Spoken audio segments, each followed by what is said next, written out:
are the Grand Prix of Qatar. Lights out, we're underway here in Lusail. He's nailed that start again from pole position. As the number 93 from Marc Marquez. Alex Marquez got away well too from second on the grid. Maverick Vinales immediately Marc Marquez, and out of nowhere, Frankie Morbidelli pinches the lead on the VR46 Ducati. Definitely saw some bodywork falling off, but it looks bright red. Yeah. It was off Marc Marquez's Ducati, so it's Frankie Morbidelli that leads from Marc Marquez and Maverick Vinales. Alex Marquez is in fourth place. Quartararo, a loser off the line. He's down to sixth. Was it one of those sort of dinosaur teeth on the back of Marc Marquez's factory Ducati that got dislodged? It was clear at contact as Quartararo's going the wrong way here. From that rare front row start, third place in the factory Yamaha, he's already been pushed back to sixth. Trying to get a good look at the tail of Marc Marquez's bike. We'll call it the right-hand side as we look, and I think one of those little dinosaur wings is missing. Not just your sense, ladies and gentlemen. Frankie Morbidelli leads a Grand Prix for the first time in nearly 5 years. The last time he did it, Valencia, all the way back in 2020, but he took full advantage of that early contact between the two Marquez brothers, and Morbidelli almost half a second clear as former double MotoGP world champion. Peak 6 on lap 2. And he'll be delighted to find out that it's one of his good friends, Frankie Morbidelli, who leads. So this is what it looks like. We're about to ride straight into the rear of Marc Marquez's bike. There's the contact, and there you can see on the right-hand side as you look, one of those two little fins on the right-hand side as we look at Marc Marquez's Ducati flies off. His way through on Alex Rins.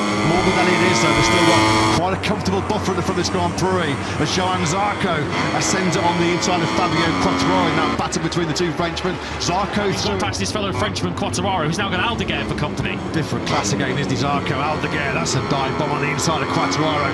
He picks up the 2021 MotoGP world champion.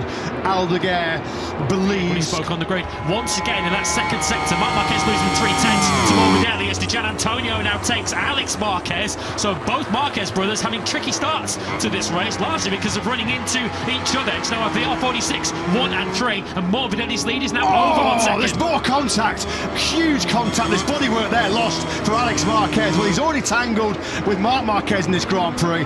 Fabio the Gian Antonio coming up by far the worst of that big contact. The Gian Antonio had just muscled his way through into the top 3. 2 VR40 Rossi on site here in Qatar. Just caught the back end of that. We're going to try and see a replay to see exactly what happened. Was that Marquez? What is not for any doubt is Alex Marquez plunges back to 8th place, and the Gian Antonio, having been 3rd, is now 21st on the road. And Pecco Bagnaia is already into the podium places and 1 place behind his teammate Marc Marquez. It might all be coming up 63 now as it did in Austin a couple of weeks ago. Pecco Bagnaia could not have dreamt of a better first few laps than this. We're on board then with the Gian Antonio. Into turn 12 we go, and slamming into the side of Digia goes Alex Marquez. Quite rightly, the FIA MotoGP stewards are looking at that one. Alex Marquez puts his hand up. I think he put his hand up straight away to the Gian Antonio. So the streak of second places surely coming to an end for the 73. Irresponsible riding. He's got a trip through the long lap penalty loop coming his way. Balance of power about to shift here between the two factory Ducatis. Pecco Bagnaia breezes through on his teammate Marc Marquez up into second place, and Pecco Bagnaia will not be able to believe his eyes the way this Grand Prix is going on. We're on lap 5. He's ahead of Marc Marquez into second place, and he's only got Frankie Morbidelli up the road. How much is that damaged rear aero impacting Marc Marquez's early challenge here in this Grand Prix of Qatar, or is he just content to try and conserve some tyre life? He said himself, I don't think anybody saw this scenario emerging. Pecco Bagnaia easing his way through on Marc Marquez on this 5th lap of 22. This was the Gian Antonio. Now that was as clean as a whistle, wasn't it, that move on the inside of Alex Marquez going through turn 10. And then there was the massive contact. This is the replay. This was at the first corner of the Grand Prix. A real frantic start for the Marquez brothers. The big contact on the rear of Marc Marquez. And there is the damaged rear aero flapping around there as he gets the power down. Bagnaia once again, he's got great pace right now. Pecco Bagnaia, is he taking around turn 6 once? He's allowed 1 more, but he chooses to come through the long lap penalty now. And look at all of those points that are going to disappear on his left. Jump on the front brake there after he goes into that long lap penalty. It'll be dusty and dirty there as he swept into it. He dives back on the inside of Brad Binder. Of course, all this friendly fire, all the dicing between the Ducatis. Sprint over the line we go. Morbidelli's advantage is down to just mentioned. A two-time MotoGP winner here in Qatar. Side by side go the factory Ducatis, red on red. Now Bagnaia is trying to seize the inside line. He runs on the inside curve. Such a tight line there for Bagnaia as Marquez to the top three for the first time this season so far. Pecco Bagnaia, having been up into second place just a couple of laps ago, now back in fourth. He's not having that though, he wants to come straight back through, although Vinales, who's been struggling early on and under braking on this KTM, nothing wrong with him there, was there? As he outbraked Bagnaia into turn number one, so Bagnaia will have to go with second, he's now fourth. Marc now then closing, visibly closing in that braking zone for the final corner. Hard on the front end on that battery Ducati into the third gear.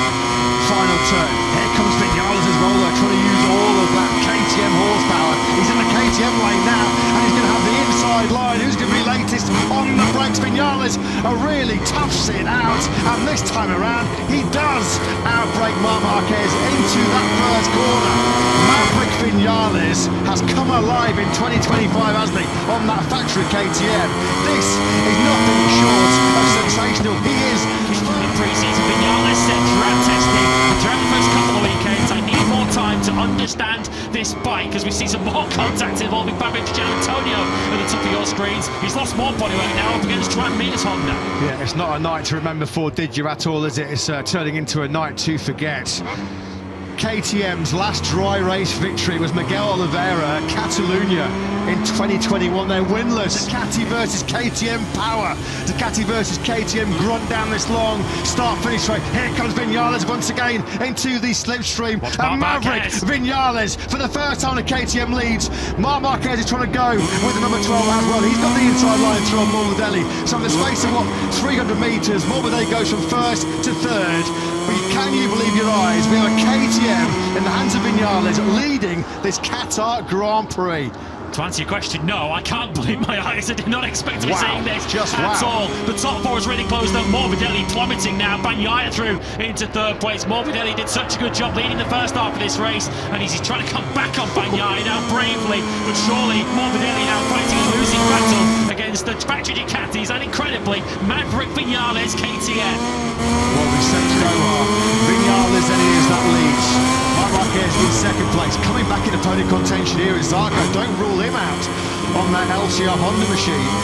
He's had a real strong ride. Further back, we've got Vinales again in sixth place. Bagnaia again goes on the inside of Frankie Morbidelli. Frankie Morbidelli, he never gives up a position without leading on somebody, does he? Morbidelli, you know he's going to tough it out now as they go through 13, 14. Bagnaia sweeps back through again. He's going to run onto the paintwork now through the fast right-handers. Costing each other time to this, isn't it? And look at Zarco, his eyes are lighting up here in Lusail. Through 14 we go. Finally, Bagnaia has made it through. Yeah, a little bit of frustration building there with the crash out of Pecco Bagnaia. Sadly, Vinales shining through here. He is doing an extraordinary job. So too is Zarco, but we know that Frankie Morbidelli is not giving anything up without a fight. Zarco trying and succeeding now to take that fourth place. Anything you can do, Frankie, I could do better, says Johan Zarco. Marini, Binder, Bersama, Bastianini, Rins and Agura are all involved in this big melee. Confirmation from pit lane from Jack that Mir has pitted. Of course, he missed the sprint yesterday with gastroenteritis, and of course he also was hit from behind by Babic Antonio early on. Here is that big battle as Alex Marquez tries to salvage some useful World Championship points. He's up against Pedro Acosta. This is all for 7th place. He's doing a top job actually here, Alex Marquez. Having seen Ducati run right for it's Martin. Oh, this is not a sight we wanted to see at all. Jorge Martin then. It's a painful return to Grand Prix action for the world champion. This is a real tough watch. This is a tough watch. 12. He's wide, just went over the curb there and dropped it. Coming out of turn 12. That will be a fast old crash through there. Jorge Martin just around 100 miles an hour up on his knees, and hopefully back is Pecco Bagnaia. Is that already a gap too far for him to bridge? Just a lonely fourth right now for Johan Zarco. Yeah, Vinales has had his troubles stopping that KTM in those tight left-handers of 6 and 10, and he does blink.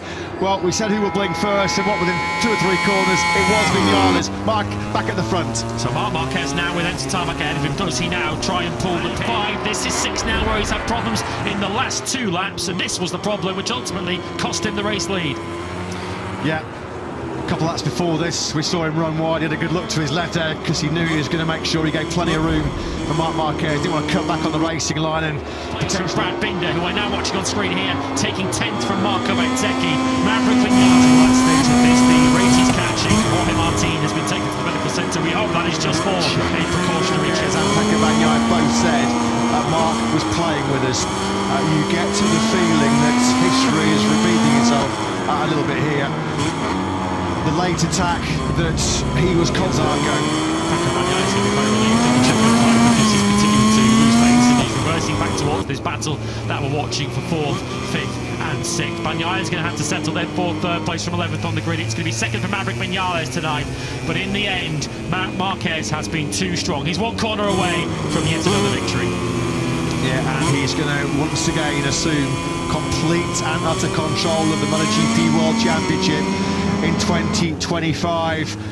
Out of the final corner we go. We're quite relieved at the checkered flag because he's continuing to lose pace and he's reversing back towards this battle that we're watching for 4th, 5th and 6th. Bagnaia is going to have to settle then 4th, 3rd place from 11th on the grid. It's going to be 2nd for Maverick Vinales tonight.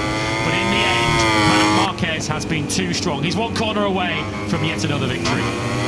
Yeah, and he's going to once again assume complete and utter control of the MotoGP World Championship in 2025.